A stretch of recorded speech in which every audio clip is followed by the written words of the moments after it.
And to the national faith-based show that provides a platform for entrepreneurs within the 5 C's: Christ, cannabis, cryptocurrency, cybersecurity, and certified public accountants.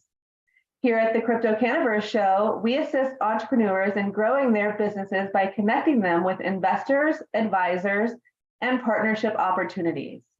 Today's show is hosted by Crystal Wampler and Alan Lau, and our guest co-host is Anthony Fino, co-founder of Primary Growth Partners. Welcome, Anthony. Hello, good morning. Good morning. Anthony, would you mind going ahead and introducing yourself and telling our viewers a little bit about what you do? Sure. So we have a company called Primary Growth Partners, which created another company called PGP Brands, and PGP Brands oversees a portfolio of individual entities, which are individual brands. Our model is we build highly recognizable IP, we pair it with California genetics, and then we find market dominant licensees who can take our product from seed to sale in different states. Once we've licensed that product, we then become marketers in that state and support the brand in the state. We're rolling out Peaceful Easy Feeling now. We're in 4 states and in conversations with an additional 4 states.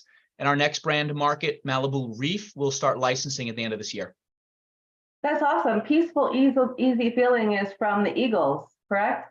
That's right. We originally licensed the song title from the songwriter who wrote that song for the Eagles in 1972. It was a hit song. What we learned is that hit songs never die. That song is still streamed and downloaded 500 million times a year and has very high recognizability in the demographic that we were targeting for this particular product, which was 41 and older. They were looking for a mellower experience. And so the Peaceful Easy Feeling words played really well into the mellower category, and it's recognizable for this demo. That's amazing. You know, I love the Eagles. I love that song. You're right. It will never really, expire or grow old.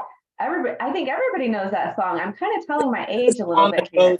Anthony, sorry, Crystal, is it a song that goes like, fly like an eagle? Da, da, da, da. No, that's another one. But that's probably from the same era. Sorry.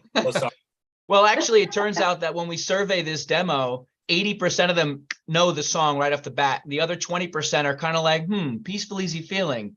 I've heard of that, but I don't really remember exactly the song. So it rings true for about 80% of that audience, knows the song off the bat. That's awesome. Well, thank you again for guest co-hosting today. We appreciate you being here. Our show schedule is packed. We are booked, but we are looking for guest speakers out in March 2024. If you're interested in being a speaker or accessing our deal flow, please contact us at crystal@canethics.com. You can be ethical in business. Today's show is broadcast live across various platforms, including Facebook, TikTok, Twitter, LinkedIn, and YouTube. Our network has an array of business owners, Web3 launchpads, venture capital firms, family offices, blockchain and crypto hedge funds, high net worth CPAs, attorneys, investors, and angel investors. Before we introduce our amazing guest today, Alan, can you please present our Bible verse? Absolutely. Thank you, Crystal, and thank you, everyone, for joining the CryptoCannaVerse Show. Today's Bible verse comes from Psalms 27:1, and it reads, "The Lord is my light and my salvation. Whom shall I fear? The Lord is the stronghold of my life. Of whom shall I be afraid?"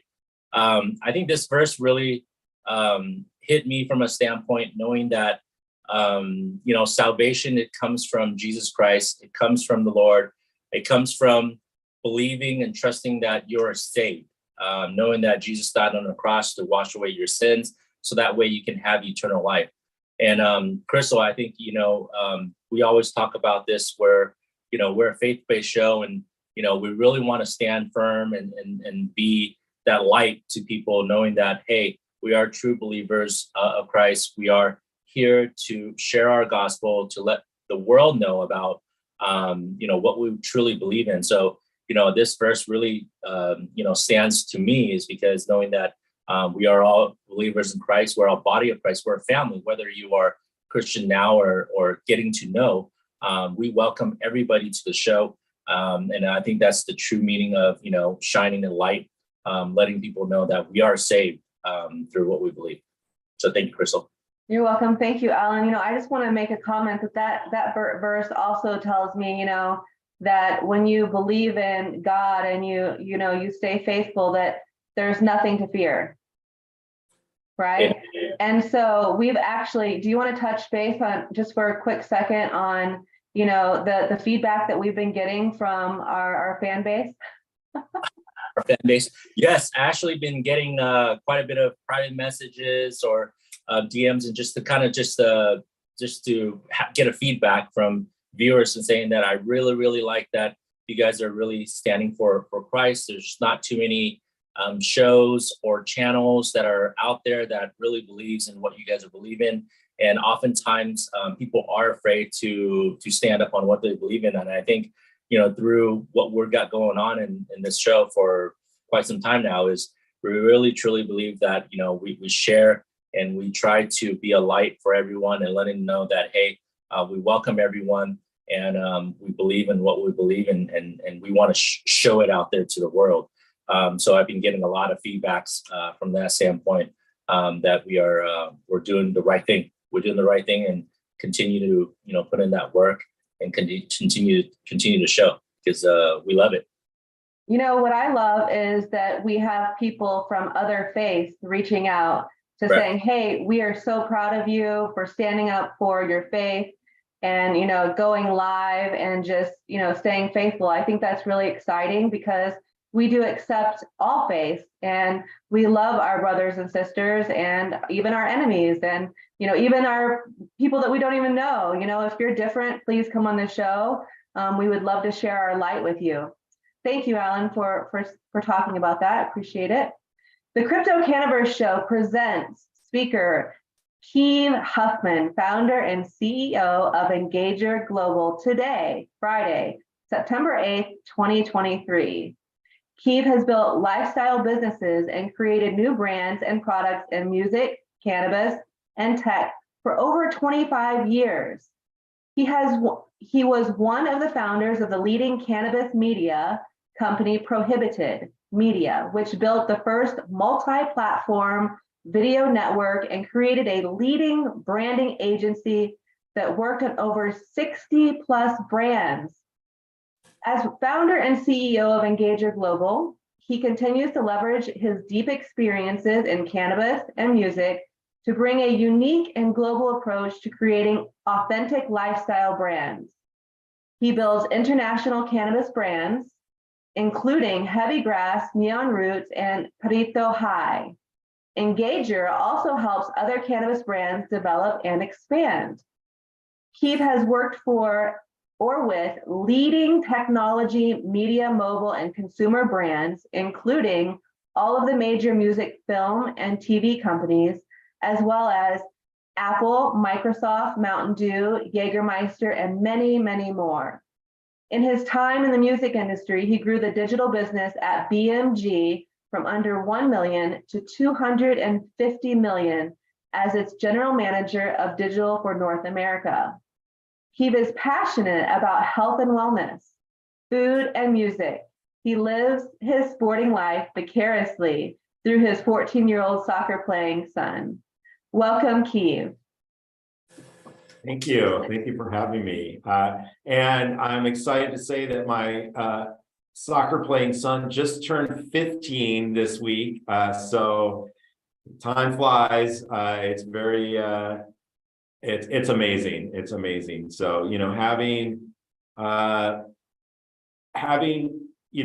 balance and being able to have that light in my life is so important, because with all the challenges in the world today in business, and particularly in cannabis, I don't know what I would do without him. So it's pretty amazing. So that's why I always try to put in my bio, as I mentioned him, because look, at the end of the day, family is so important, in everything that you. Yeah, no, I agree with you. I think it's fantastic when I see bios that, mention family members, and that you're close to your family and that you want to highlight them and, praise them. I think that's fantastic. What is it like raising a 15-year-old? in Well, today's society. it's definitely a challenge. I will say we had, just for instance, this morning, he decided that he did not want to go to school today because once you finally get it out of him, apparently he's having a little bit of girl issues, and for the first time he's having, some working through, what it's like to navigate the waters, because he came from a very small middle school. So he's in his first year of high school this year. So yeah, it's pretty interesting. Yes, I do not envy the children of today having to grow up with social media and all of that. It was hard enough being a teenager, I think, without that. But I will say that the real rock, I'd say that really kind of the foundation that keeps him in a place that I enjoy is he does play club soccer, and so that kind of gives him an activity, a camaraderie, a learning how to work with others, and some place to also go. Because one of the best advice I got from a friend of mine, when she had some children earlier in mine, she's like, make sure your kids get into sports or some sort of activity, because otherwise they just have too much time to get into trouble. So. Yeah, I agree. That's what my parents thought as well. So it's good advice for sure. So our topic today is the importance of identifying your target audience before launching your cannabis brand. Can you tell us a little bit about what is the one thing cannabis brands do or fail to do before entering the market?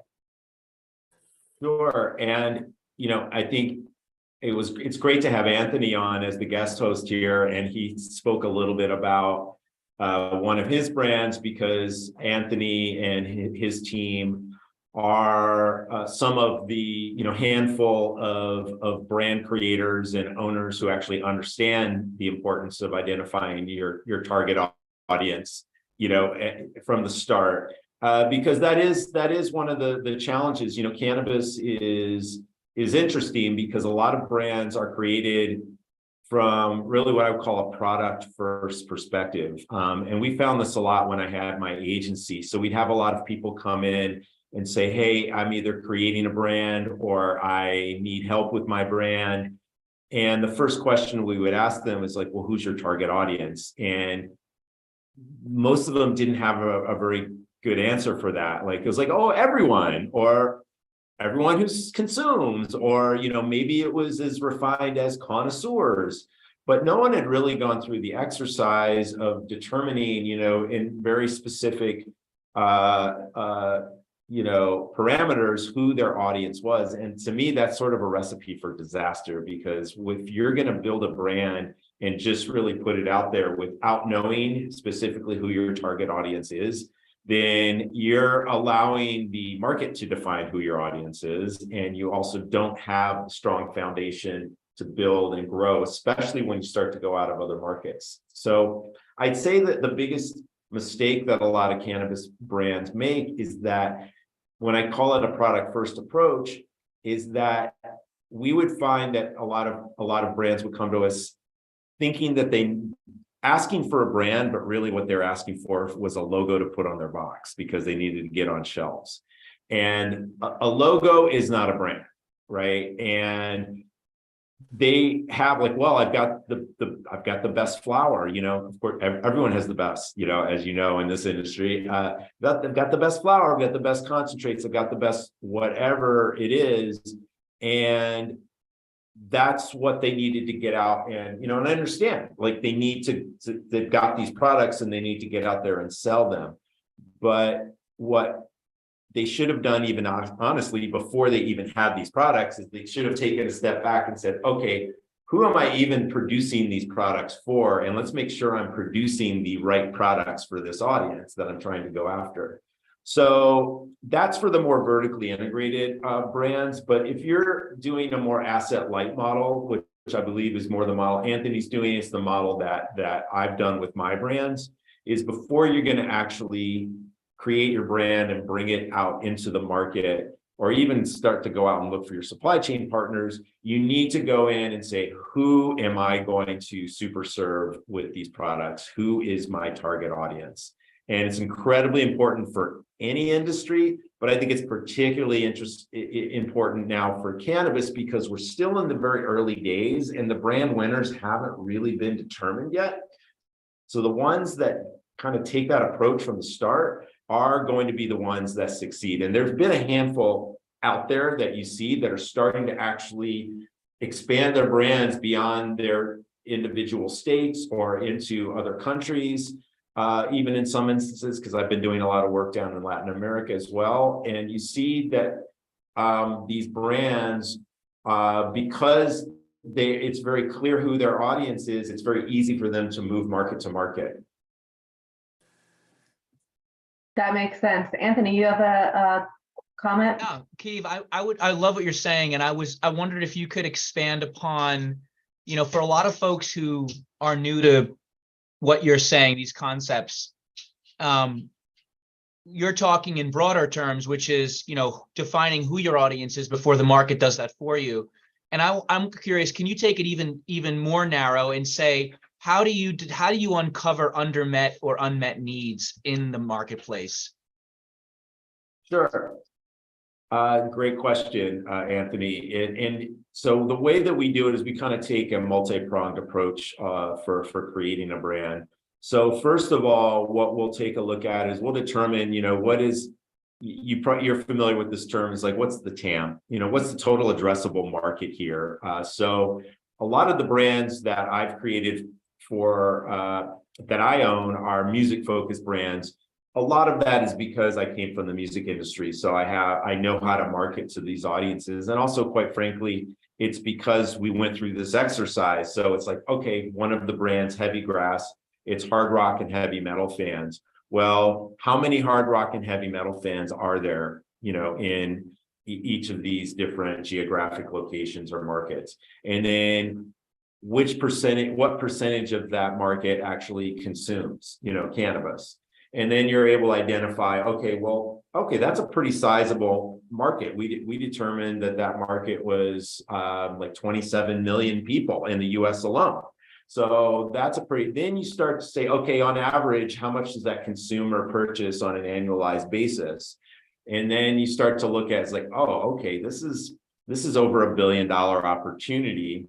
And then you look at it from the other angle, it's like, okay, well, who else is going after this audience? Right? So who's your competition? It's like, oh, really no one right now. At least at the time that we launched, there were no other, brands that was going after that audience. Then you take a look at, okay, we still need to get onto the shelves, right? So what products work for this market, but also fill an unmet need in your geographic location from a product perspective, right? So you need to kind of find where those intersect, and that's your sweet spot. Because if your target audience is really predisposed to wanting a certain cannabis product, but if whatever market you're in, there's already an oversaturation of that exact same product line, then you're going to have a challenge sort of finding your way into getting onto those shelves. So that's why I say a multi-pronged approach. We first clearly identify who the audience is, how big is that market opportunity, who else are you competing with, and then what product categories and form factors make sense for both that audience as well as the market you're going into. That's really helpful. If you don't mind, Kieve, can I share a little bit about how we came to the unmet need for Peaceful? Absolutely. No, I'd love to hear it. So there was a data point, it's a lot of times what we're doing is consuming a lot of data and information and then looking for nuggets that are something we can sort of expand upon. So for example, we came across a data point that said that in California, Gen X consumers, those are 41 to 55-year-olds, were spending $130 million a month at dispensary. Yet when they left the dispensary, they didn't feel like anything in their shopping cart was really speaking to them. And so, well, what does that mean exactly, right? So we unpacked that particular data point. Well, what does that mean? It doesn't speak to them. And so what we found was that they were confused by strain names. They were not looking to get completely zonked with a high potency product. And they wanted to do everyday things like the dishes or go to dinner with friends or spend time with a significant other. Really basic stuff, watercoloring, things like that. And so to us, that was a pain point that they weren't able to find. When they said that nothing in my shopping cart speaks to me, it was clearly that they weren't buying it for someone else. They were buying it for themselves, as they were buying a product that they just didn't really feel like met their needs. And in this case, the needs that we identified was something more mellow, something they could do everyday chores with, and that was it. And so we said let's focus on a mellower category, which a lot of others weren't doing, if anybody. And so that's how in that particular example, we sort of backed into what are the unmet needs for this demographic. That's great. I mean, I think there's so many different angles that you can take, because the reality is, Anthony, is that because so few brands are looking at the market that way, there's a lot of white space out there. There's a lot of unmet needs that cannabis brands can come in and take advantage of. And I in particular think, and we're starting to see more and more brands recognize this, but certainly the older demographic and the lower dose kind of, demographic that you're really focused on, I think still a lot of huge opportunities there. I mean, a brand like Can has done a great job on the beverage side, right? Of identifying, a lot of people that want to go and socialize with their friends. They don't want to, they don't want to get zonked. They don't want 100 milligram, drink. They don't want to be couch locked. They want to be social, and they want to enjoy, but they didn't have the products that met those needs, and then there wasn't a brand that spoke to them. So I think Can is actually a very good example of one of the brands that actually identified their audience early on and have done a great job of going out with all their marketing, and as a result, we've seen some successes with them going into other markets. And so it's great to also hear you're seeing the same thing. It's a lot easier to go into 4 states and have 4 more on the docket when it's very easy to explain who your audience is, right? And it's like, otherwise it's like, well, wait a minute, what farm and why is this farm relevant to my state? It's like, and who's the target audience? It's just, so I think it's great. I'm really glad that you guys are finding success, Anthony, because, it's really important, I think, for, and that's why I'm glad we're able to be on a platform like this to be able to share so that others can, hopefully learn some things, or if they already knew this, maybe refine some things, because it's only going to help the industry as a whole if we're building, a foundation of strong brands. Mm-hmm. Well, I want to comment on that, Anthony. I truly agree with both of you guys when you're talking about the target audience was actually, for the mellower type of consumers, right? And I do see, for example, just take beverage for an example, or consumables, right? We do see who owns most of the drink brands that are out there. It's Coca-Cola. If you really dig into who owns all these different brands out there, is Coca-Cola or Pepsi, right? So when we're speaking about, what we're discussing today is I do see that, hey, the mellower approach is, it opens to a more wider range of audiences that can consume. And then I think those are going to be the companies that these large cap companies will look forward to and look into when that time comes, so. Yeah, I think it's a good point, because, that's looking at it from the other angle of what are the long-term prospects for the business of these brands. And right. Certainly the brand portfolios that build their businesses in a way that a traditional CPG company or a traditional, intellectual property holding company understands, and it fits more into their model, are certainly going to be more attractive, either on the M&A front, down the road.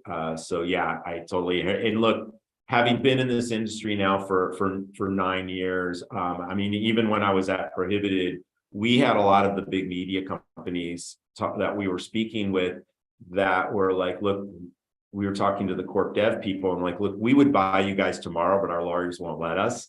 So, in every aspect of the potential entrance into this industry, they're all kind of sitting around waiting for the time to kind of jump in, and they're all going to have to make the decision to build or buy, right? And so, or potentially partner, depending on how things kind of shake out. So yeah, I think it's a very good point. You're right. The Coca-Colas of the world are going to be looking at, who's built brands that actually can fit into our portfolio.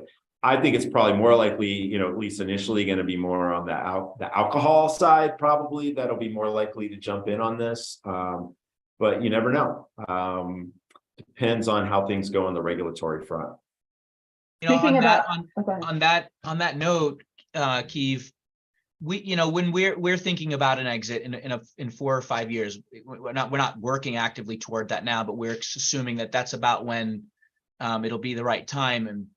And of course, there are the usual suspects and even the alcohol companies, but we're also, because our model is a non-plan touching asset light model, it's really a cash flow revenue, a cash flow sort of free cash flow sort of model. So, it's sort of like real estate. You lease it to you lease it to a tenant, and you're going to get your cash flow, right, coming in sort of passively. It's very similar in that regard. So there are lots of investor groups out there that just look for passive income. So royalty revenue is a perfect example of the kind of revenue that they would look for. So we think that in addition to the usual suspects, there's a whole nother genre of investor group out there that just wants passive income from the cannabis industry. So there's that as well. The other thing I wanted to comment on was, we feel, that any business, regardless of the industry that you're in, any business is usually really good at one thing. And then they've got several other things that support that one thing they do really well. And in the cannabis industry, it's a highly technical industry. It's not easy to grow flower consistently great. It's not easy to retail. There's a lot of things that require expertise. And so a lot of operators who are running a cultivation business or a retail business, they may not be experts, and they probably aren't experts at building brands. And so this is something that I think is challenging for the industry, being that so many companies made heavy investments in facilities and plants and equipment, and they're also expecting to also build brands. It's a lot to ask for one company to do well, right? To do it really well. So I think part of the lesson in all of this is that whether you're an operator and your thing is cultivation, or your thing is distribution, or whatever your thing is, maybe it's the genetic side of it and breeding, maybe it's the retail side, whatever it is, be really great at that. Be really great at that. And then pull in the resources that you need to support that thing you do really well. So if you've got a cultivation business and you're pumping out 300 pounds a week, and you've got a few half-assed brands in that stable, and it because your customers there's not a lot of loyalty, but you're still putting out the brands because that's what you've got. That's where you have to ask yourself, should we bring in an expert who really knows how to build a brand, who knows how to create that brand loyalty and targets these really specific audiences, so that we can focus on growing great flower, and we can focus on, retailing it the best we can, the best consumer experience we can give in store. So anyway, I think that's also part of the challenge here, is that a lot of companies figured they could do it all, and it's not that easy. And even the large publicly traded companies like the Crescos and all of these big guys, those brands, if you look at their brands, they're not like amazing. They're like, okay, they're selling because there's people in their stores buying it. But the bottom line is this: if you're building loyalty, you're reducing the cost of acquiring that consumer the next time. You're increasing the value of that customer over a long period of time. That is what drops down to the bottom line. That's how you generate profit. Otherwise, you're just feeding the machine. What's next? What's hot? What do I need to do next? Let's do that. Let's do the next strain. That's the game they're playing, because their brands aren't really tapping into what their need is, what their lifestyle is, and the consistency to deliver that.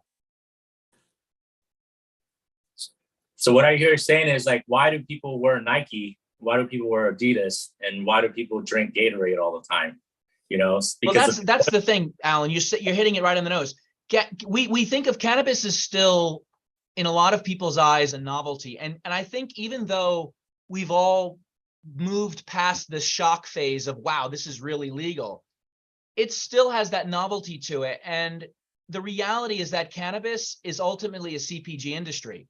It's a product that people are going to consume. And just the same way that we shop for our favorite cereal brand or our favorite shampoo, it's the same thing. There's a reason why 𝐂𝐫 buys the same shampoo every time, because, you know, it makes his hair feel nice and it smells good and it's got the right price point. And so he's happy with it. That's right. And that's how it works. So that brand doesn't have to remarket to 𝐂𝐫 the second, third, fourth, fifth time. He's going to go in the store, he's going to buy it, and maybe he's going to tell his friend about it. That's loyalty. And that's how consumers behave in general. So there's no reason for us to assume that cannabis consumers are somehow going to behave differently over the long term. They're not. They're going to shop the same way they shop for everything else in their life. Once the novelty wears off, the question is that happening now? Are people falling out of love? Are they looking for something they can be loyal to? I don't know. That's great. That's awesome, Anthony. I really appreciate it. It's like, why do people wear Michael Jordan shoes all the time? Like, why do they buy his brand? Like, you know, why drink Gatorade, right? We can drink other Powerade, right? it's the followers, it's the loyalty of the brand, you know. And I think sports players are a great example. They're like, you know, kids and they look up to sports players. You know, why? Because, you know, they want to be part of, you know, something. So yeah, and to that point, why do people look up to sports players? It's because it's aspirational. It's the same reason why in our advertising, even though we're advertising to 41 plus, the people in the images are a little bit younger than that, right? Because it's aspirational. It makes them feel something, right? You're tapping into that side of the brain, which is responsible for the decisions and the motivation that you have. That's what we're tapping into when we build these brands. And 𝐂𝐫 knows this. That's how you build loyalty. That's how you attract the right audience, not the wrong audience, right? Like, we're incentivizing bud tenders to sell to our customers, not the younger customers. That's not who we want to buy this. We want to focus on the folks that we know this is going to meet their lifestyle. This is going to resonate with them. When they hear the words peaceful, easy feeling, whether they remember that song or not, it's going to make them feel something. When they look at the logo and there's a couple of different subliminal messages in that logo, maybe they don't know why it makes them feel good. But when we test it, and 85.5% of them say, that makes me feel great. I don't know why, but that logo makes me feel good. There's a reason why, because the design of that logo did something, tapped right into that emotional side of their brain. That's what we want to do. And that's what the big brands nationally do. That's how they do it. That's true. People buy on emotions. They buy products on emotions. You're right. You know, going back to the regulations comment, 𝐂𝐫, you know, what do you think about the recent news talking about reclassifying cannabis, and how do you think that's going to help the cannabis market? Well, this is definitely a polarizing subject within the cannabis community right now. Assuming that what has come out actually happens, you know, I got into this industry 9 years ago, and 9 years ago, I was convinced that we'd be federally legal with cannabis in 5 to 7 years. Here we are 9 years later, and there's been zero movement, you know, on the federal level. Certainly a lot of states have come on board. And because I work kind of in a lot of global groups, we're starting to get passed by, you know, globally, you know, with a lot of other countries. And so for me, you know, look, obviously our political system is pretty screwy, and it's, you know, challenging when you've got 63%, or maybe it's up to 68%, I saw, of all Americans believe that cannabis should be federally legal. You know, 89%, I think, medically legal. You know, you can't get that percentage of Americans to agree on anything. And yet our politicians have been failing us, you know, by not, you know, listening to the people. So I think what we've got here with the Schedule 3 is that it's obviously not the ideal situation, you know, descheduling makes a lot more sense. But the political reality is that there's no quick and easy path to descheduling today. So what Schedule 3, I'm hopeful for, not only, obviously it frees up some cash flow for a lot of these companies by, giving relief on the 280E, but what I'm also hopeful for is, and we're starting to see it now with some of the discussions that are going on in Congress, is that it'll actually kickstart some relief on the banking front as well. So look, where we are today, we've been this same place for however long, and it's a broken system. It's not working. There's a lot of challenges in the industry. So to me, Schedule 3 and safe banking, if we have that by the middle of next year, some combination thereof, then at minimum, what we're going to start to see is a lot more financial vehicles being available to a lot of these brands and businesses, a lot more money that's been sitting on the sidelines coming in, and the ability for a lot of these businesses that are getting crushed with 280E to build a more sustainable business. So, yes, there still are going to be a lot of issues with all of that we all know about that aren't addressed with that scenario. However, I believe in our current political system, you've got to go step by step. And so I believe it's a net positive overall to start moving this in this direction, because otherwise, to say, well, it's deregulation or nothing, to me, that's kind of, playing the zero-sum game right now is not really going to be helpful to the industry as a whole. I agree. And it's actually reminiscent of where we were in 2017 in California, where, the general mood is such that cannabis was bastardized throughout the war on drugs. Our generation was just taught, this is horrible, you're a loser, don't do this, right? All of this stuff was baked into our mindset. And when it came time to negotiate an opportunity to be part of the real world, it became like, well, we'll give you the legalization if you do all of these things, and we're going to just oppress you the whole time. We're going to overtax you. We're going to overregulate you. We're going to drive down as hard as we can when that's just a bunch of bull, right? Because it never should have been in that place in the first place. So here we are again, 7 years later, and now they're talking about rescheduling it to number 3. Meanwhile, should it even be a scheduled substance in the first place? And will the industry be willing to just take it again and just accept the fact that, well, they're going to give us, we'll take whatever they'll give us kind of mentality? And it unfortunately, that ends up costing the industry over the long term.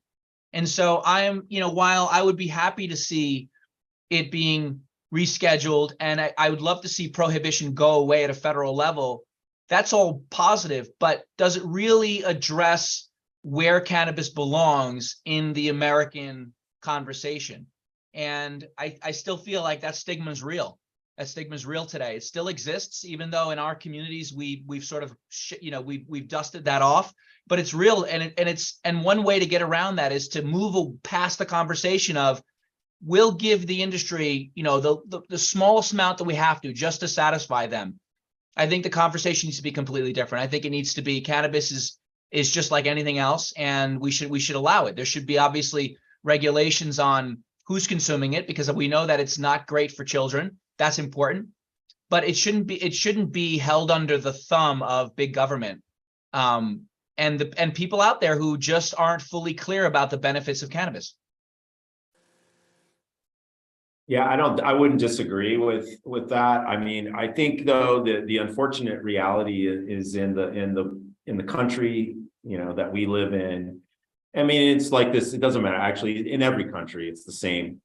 Money talks, right? And let's face it, big pharma, alcohol, those industries are spending hundreds of millions of dollars, however, I don't know the exact, like exponentially more than the cannabis industry spending to have their way to get things set up the way that benefits them.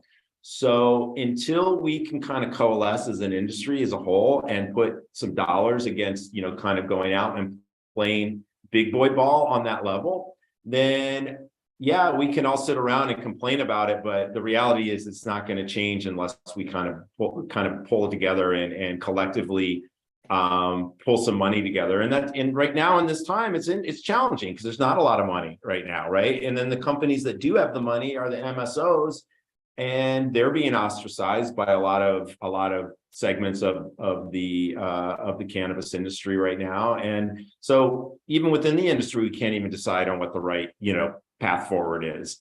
So, I mean, I completely agree. And look, if you go back, anyone that goes and reads The Emperor Wears No Clothes, anyone who goes and does any of the research as to what was going on when prohibition first came in, it's completely ridiculous, and it's completely clouded the whole conversation that we need a restart. Absolutely.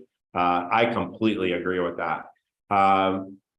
It's just not easy when you've got that's been ingrained into the general public's, particularly older generations. I mean, I think the hope is that if you look at the opinions and the perspective of the younger you get, I think you get a much more open-mindedness towards the plant, but the older generation that's, still, look at the average age of most of the powerful politicians in our system. They're from that era of where this is evil. It's a gateway drug. It's a drug, it's not a plant, it's a drug.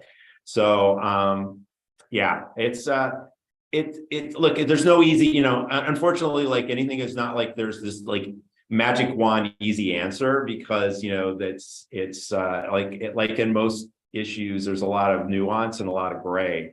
But I would say, just getting back to the original sort of point that, and kind of getting the crystals thing, is look, I just think in general, I don't have the money or influence to ultimately impact sort of what happens. So all I can do is take whatever is kind of thrown, kind of whatever environment, hey, look, if we've been able to survive with total prohibition, federally illegal, Schedule I, then kind of step by step, we just got to do what we can do. And then I think as a whole, what we can potentially do as an industry, which I think is important, that doesn't cost as much money, is collectively educate, right? To start to change some of those opinions that will ultimately lead to better public policies as well. So never an easy, and I get where people are coming from 100%. We all believe, I think anyone in this industry, almost anyone in this industry wants complete descheduling, wants the destigmatization of this plant. But just because we all want it doesn't mean that it's easy to just kind of make it happen overnight. Yeah, and I think part of the reason why this may never go away, or may be really challenging to make go away, is that the government has a vested interest in this being a sin product rather than a health and wellness product. And I feel like that's the real transformational shift. If the world looked at it as, yeah, and it's just it's really unfortunate, because this is what we've got to deal with. And at the end of the day, patients are the ones who suffer. People who really rely on this for taking off that edge, or falling asleep at night, or, finding the laughter in their life. I mean, that's who's really, really feeling this. And at the end of the day, at the same token, though, even the conversation about rescheduling has a positive effect on the industry, right?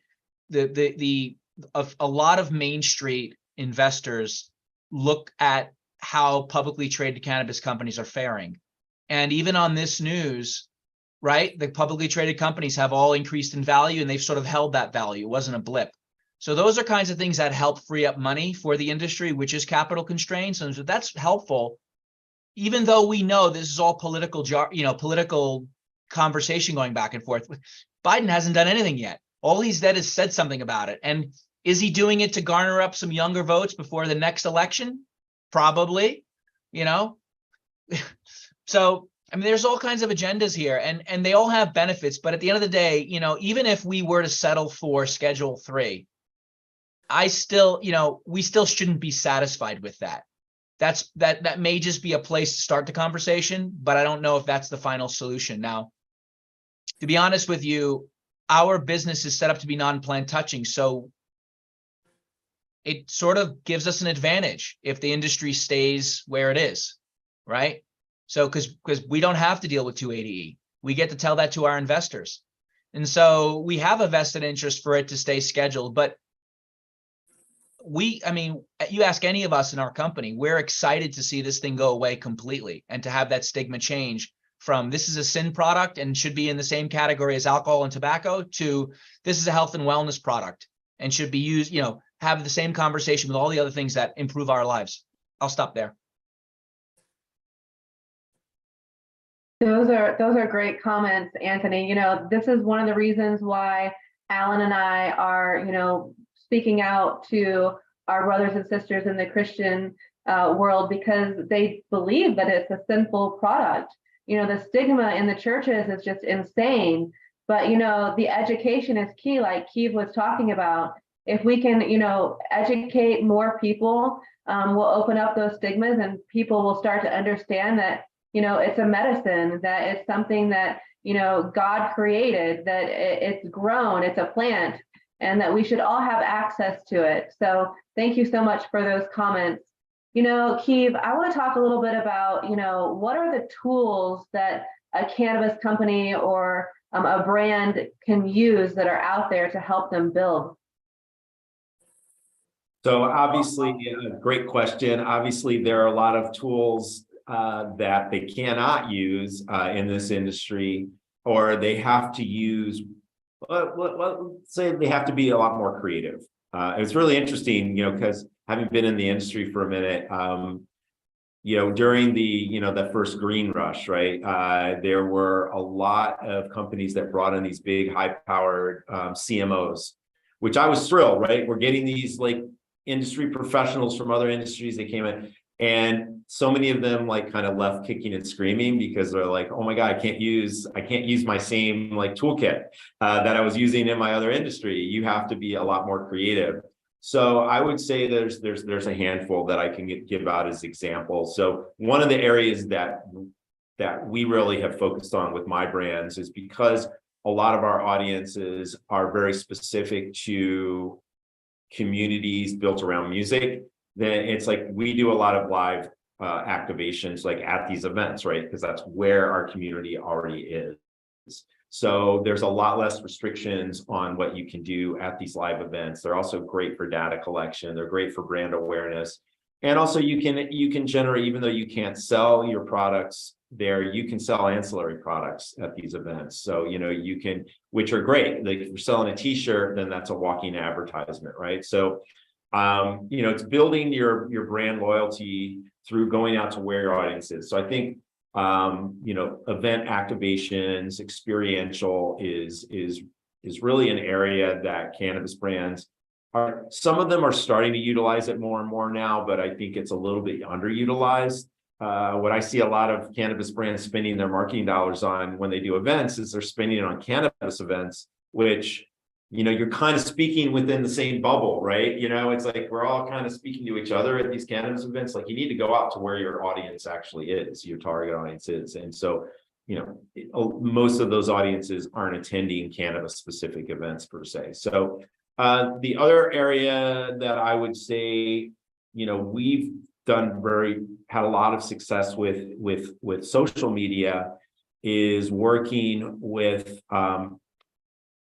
influencers, but not the traditional kind of influencers where it's pay to play model. It's really more with what I would say are micro influencers. So what I mean by that are, so typically we'll go out and work with someone who's like, we'll go and show up at, like, let's say it's for, let's say, one of our artists, one of our brands is within a specific music genre, we'll go to like a baby band and we'll show up and we'll give them a goodie bag and we'll show up with them. And then it's amazing the amount of goodwill you'll get from that, and the amount, because they can do and say things on social media that we can't, right? They can go out and promote our brand in ways that we can't.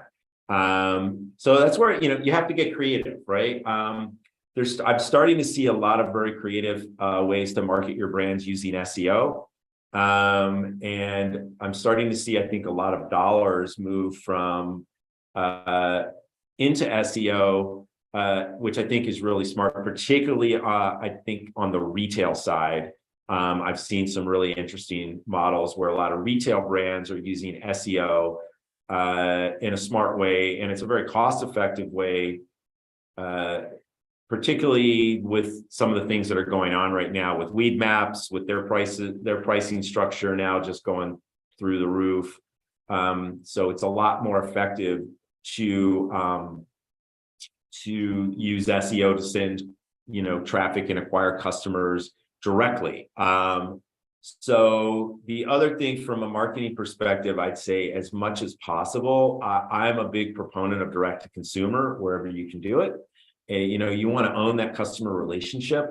And as a brand, you're so far removed from the retail transaction that it's really hard to build that direct customer relationship in that way. None of that data is being shared with you from the retailer. So I do believe that the brands that are going to be most successful over time are the ones that are building direct relationships, with their customers. So I feel like those are just a handful of examples of some tools that I think that you can use. There's a lot of great D2C platforms. It's evolving out there. So those are just a few of the different things. And then just in general, I would say, if you're doing a good job of marketing, your best marketers are your customers, right? And if you're really doing this thing the right way, you're reaching your audience, like especially the audiences that are underserved, then the word of mouth, halo effect that you're going to get. It's like, oh my God, just tried this amazing new cannabis product it's perfect for us, it's ours. Like, you need to know about it. I need to tell more people about it.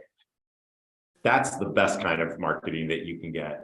But you won't get that if you're not building your brand from its core, kind of getting back to the very first topic that we talked about, in that you've created a product that really, and an experience and a brand that super serves a very specific audience. That's really insightful, 𝐂𝐫. Thank you for that. So what's next for 𝐂𝐫𝐲𝐭 Global? So 𝐂𝐫𝐲𝐭 Global is, we're focusing quite a bit lately on two different aspects of the industry that we feel could use some help. One is on the education front. So when I say education, in this context, primarily I'm talking about business education. So I've been doing a lot of work down in Latin America, as I mentioned, and these young entrepreneurs down there have very little roadmap to kind of go off of. They don't have experiences. It's very new. I mean, the same as here in the US too. There's no, like, if you want to start an e-com business or you want to start a SaaS business, you can take an online course that's very specifically targeted to do that. And right now, there aren't really very many options for that in cannabis. The ones that are out there are generally not even taught by operators, so it's kind of like I'm seeing an opportunity to create some educational content. So we're going to be launching an institute and a course, some courses in the coming weeks that I'll be announcing. But that's one aspect. The other aspect is around building community. So we're putting together a community that's not just cannabis focused, but it's a little broader, a little more holistic, natural, bringing a lot of different modalities to build communities to kind of help people feel that they can come to a safe place to learn about how to put more natural things into their bodies versus pharmaceuticals. And then another area is I'm really looking to help build brands throughout the world and take a US brands into other countries. So I've been launching brands in Mexico, Peru. We have some coming up in Colombia. We're working on some things in Thailand. So looking at taking a global approach and how can I help support the industry from an educational approach as well. So those are the two kind of main areas that 𝐂𝐫𝐲𝐻 Global is focusing on today.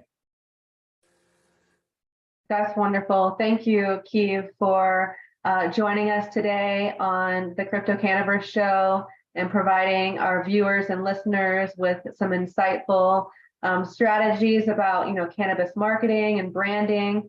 We appreciate you so much. Can you please tell our viewers where to reach you at? Yes, so the best way to reach me is on LinkedIn. I've been active there now for most of this year, and you can always connect with me there, send me a DM. So it's just my name, Kieve Huffman, at Kieve Huffman. And you can also go and check out more about what we're doing. And we also have a way to communicate directly with us through our 𝐂𝐫𝐲𝐻 Global website. So 𝐂𝐫𝐲global.com. You can go and check that out as well. Thank you so much, Anthony. We appreciate you joining us today as our guest co-host. And Alan, would you mind please saying a closing prayer? Yes, thank you everyone for your time. So let's bow down our heads and pray. Heavenly gracious Father, Lord, dear God, Holy Spirit, thank you so much for bringing Kieve here, Huffman, to our show to learn about his background, but not only that, his experience, his walk of life with you, God. I just thank you for this brother that can share just great information about what he truly believes and passionate about in his work. Thank you, Lord, for everyone that came onto the show today and all the viewers that are out there that are viewing or maybe viewing from a replay. I just pray that they will grasp this information and take on it to the heart, knowing that we're all here as a body of Christ. Whether you're a believer or not, we welcome you and just continue to pray that you lay the footsteps in front of us. We continue to follow, continue to believe, continue to trust your ultimate plan for each one of us. In Christ's name we pray. Amen. Amen. Thank you, Kieve. Appreciate it. Bye, everyone. Have a great weekend. Thanks, everyone. Bye, Kieve.